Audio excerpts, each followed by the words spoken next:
me thank those who have spoken before me and remind us that interference in Africa started with slavery. When slavery had lost its value, it graduated into colonization. And that is the context in which Berlin must be seen when the European powers sat in Berlin and divided the continent of Africa into spheres of influence. When colonization had lost its luster through a combination of certain realities and agitation from the continent, we regained our independence. But as John Henry Clark, that great African-American, said, we regained independence by mimicking European governance systems. And he rightly says, no African country will ever succeed on the basis of those systems. After that, the neo-colonial project was instituted. And all of us will remember Kwame Nkrumah's book, Neo-Colonialism, the Last Stage of Imperialism. And he there says, the most dangerous. We are now in a neo-colonial stage when the European powers are at their most diabolical, when the Americans are at their most diabolical. And it's not lost on me that they'll be meeting in Hiroshima next week as the G7. And how do they interfere?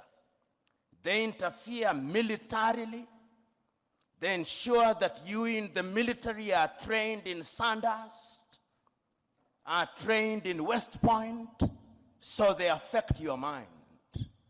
They interfere diplomatically, sometimes through gunboat diplomacy. And that is why you see sometimes your typical European ambassador treats our heads of states in a condescending manner. They interfere through institutions such as the IMF and the World Bank. They interfere by ensuring that our economic infrastructure is beholden to theirs through dollarization. They interfere through education.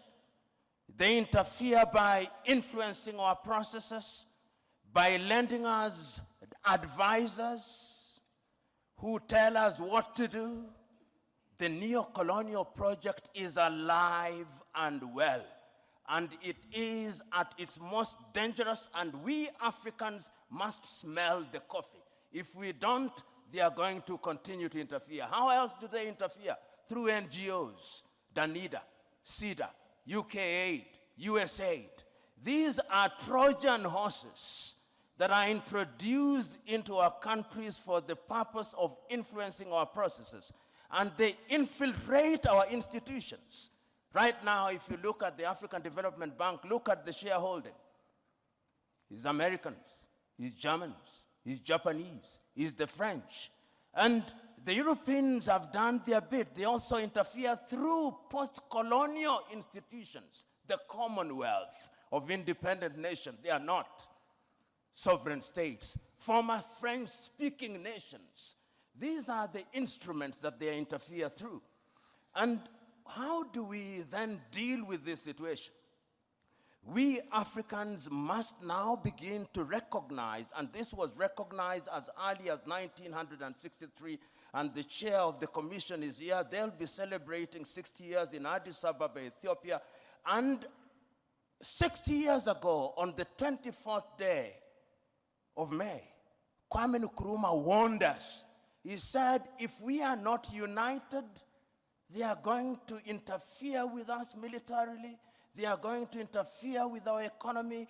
They are going to interfere with our agriculture. They are going to interfere with our health. Our duty, and I hope that when African heads of states and government meet in Addis next week, it will not be another jamboree at which pro forma speeches are read.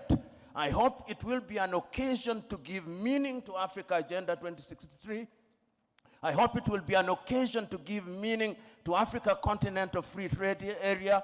I hope it will be an occasion to revitalize the Malabo Declaration, the Maputo Declaration, the Yamoussoukro Declaration. In other words, we Africans, as I conclude, we Africans must stop operating in silos. Rwanda alone will not confront them. Burundi alone will not confront them. But if we go through the regional bodies and ultimately the African Union, we may indeed succeed in putting away this bulwark. And remember, it is no longer just Europe. There is a new scramble for Africa. The Chinese are here. The Turks are here. The Qataris are here. All of them are coming back. And the military bases that you see here is telling you that if you don't behave, we are going to use force.